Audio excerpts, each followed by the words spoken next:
여러분 안녕하세요. 독립기념관 해설 투어에 참여해 주셔서 감사합니다.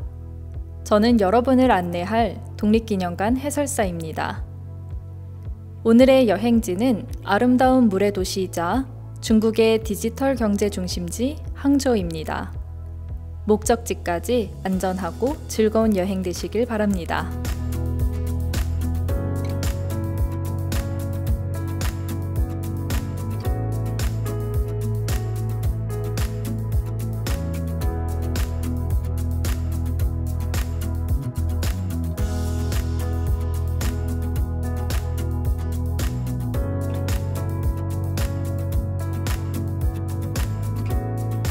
아름다운 호수 서호가 보이시나요? 이 서호 근처 호변촌에는 한국 사람이라면 반드시 알아야 하는 아주 중요한 건물이 있습니다. 바로 대한민국 임시정부가 사용한 건물인데요. 여러분, 대한민국 임시정부는 무엇이고 왜 이곳 중국 항저우에서 활동을 하고 있었을까요? 1919년 우리 민족이 살고 있는 곳이면 그곳이 어디든 대한독립 만세라는 외침이 터져나왔습니다. 3.1운동이 일어난 것입니다.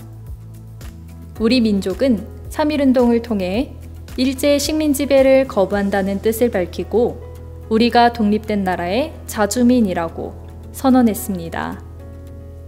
이렇게 선언한 내용을 실천하기 위해 많은 독립운동가들이 중국 상하이에 모여 치열한 회의를 했습니다. 그리고 마침내 1919년 4월 우리 역사에서 처음으로 국민이 주인이 되는 나라 대한민국을 세웠습니다. 대한민국 임시정부는 나라를 운영하며 독립운동을 이끄는 역할을 하였습니다. 자, 그런데 상하이에서 활동하던 임시정부는 왜 항저우로 오게 되었을까요? 그 이유는 1932년 상하이에서 일어난 윤봉길 의사의 의거와 관련이 있습니다. 윤봉길 의사는 대한민국 임시정부가 만든 비밀 특수부대 한인애국단의 단원으로 전쟁을 일으킨 일본 장군들을 향해 폭탄을 던졌습니다. 이 의거는 크게 성공하였습니다. 하지만 곧 일제 경찰의 추격으로 임시정부는 다급히 상하이를 탈출하였고 항저우로 이동하게 되었습니다. 항저우에서 약 3년 정도 활동한 임시정부는 일제 추격을 피해 다시 난징으로 옮겼고 이후 일어난 중일전쟁을 피해 창사로, 광저우로 중국 여기저기를 옮겨 다녀야 했습니다. 그 후 1940년 충칭에 자리를 잡았고 1945년까지 활동을 이어나갔습니다.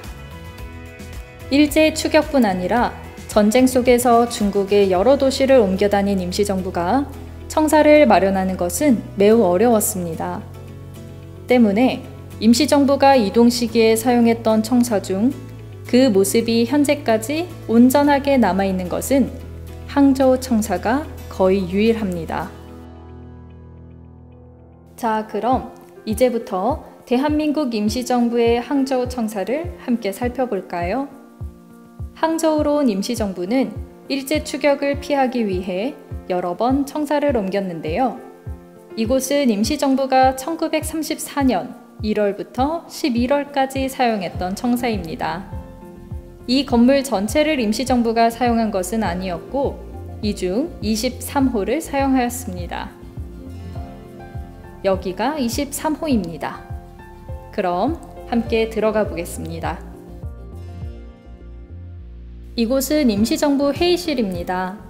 가장 먼저 앞에 걸려있는 대형 태극기가 눈에 띄네요. 대한민국 임시의정원에서 사용했던 태극기입니다. 1919년 임시정부가 만들어졌을 때부터 임시정부는 태극기를 우리나라의 국기로 사용하였습니다. 그래서 각종 행사에 태극기를 사용하는 것은 물론 청사에도 태극기를 걸어두었습니다. 이번에는 태극기 반대쪽 벽면을 보겠습니다. 독립운동가 김철, 송병조, 양기탁 선생의 사진이 걸려있네요.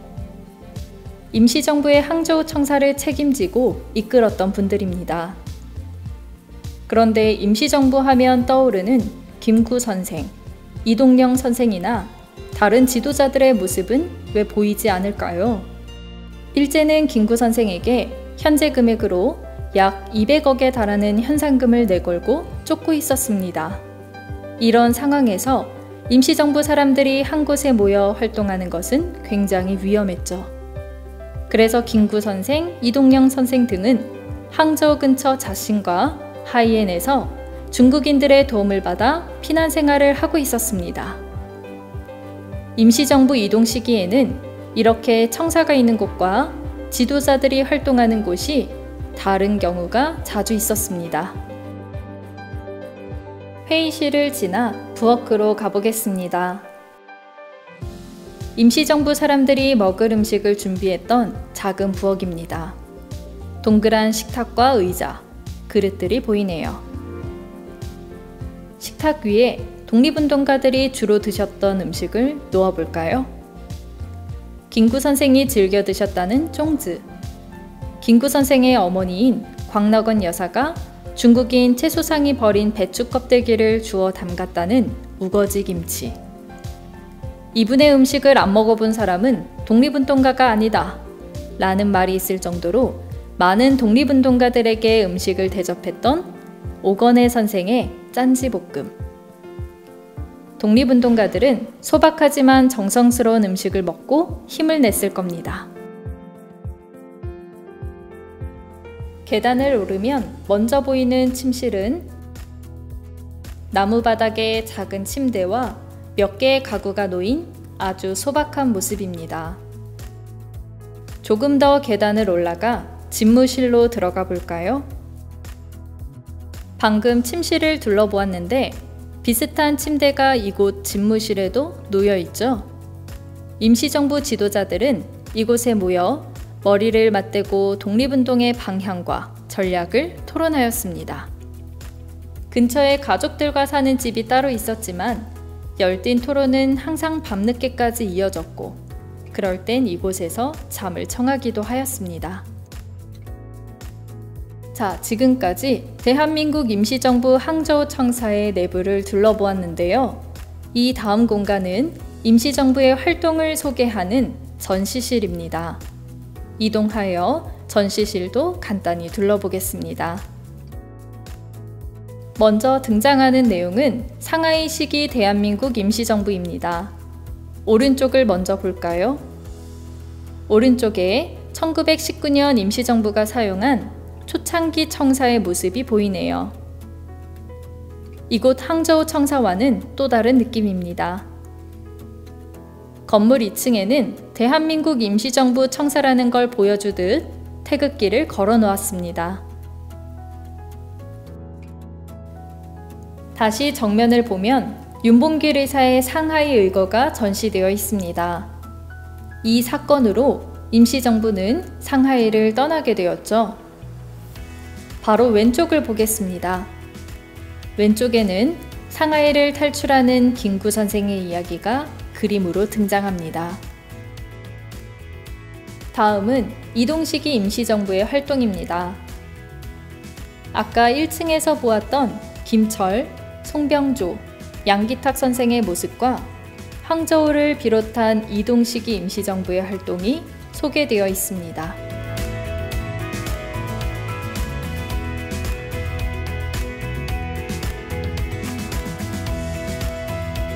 상하이를 떠나 8년 동안 중국의 여러 도시를 이동하는 대장정 끝에 대한민국 임시정부는 1940년 드디어 충칭에 도착했습니다. 임시정부는 이곳에서 세력을 가다듬고 독립운동에 온 힘을 다했습니다. 이 사진 속 건물은 임시정부가 사용했던 마지막 청사인데요. 현재도 같은 모습으로 남아 있습니다. 대한민국 임시정부는 1945년 8월 15일 이곳에서 광복을 맞이하였습니다. 대한민국 임시정부는 27년간의 활동을 마무리하고 되찾은 고국으로 돌아가기 전 기념사진을 찍었습니다. 27년 만에 고국 땅을 밟게 된 김구 선생처럼 오랜만에 고국으로 돌아가는 사람도 있었고, 중국에서 태어나 고국에 처음 가는 사람도 있었습니다. 이들은 걱정도 되었지만 굉장히 벅찼을 겁니다. 되찾은 나라로 돌아가는 바로 이 순간을 위해 다른 나라에서 목숨을 걸고 오랜 시간 싸워왔기 때문입니다. 짧은 여행이었지만 오늘을 통해 여러분께서 대한민국 임시정부의 활동을 기억해 주셨으면 좋겠습니다. 오늘 함께 해주셔서 고맙습니다.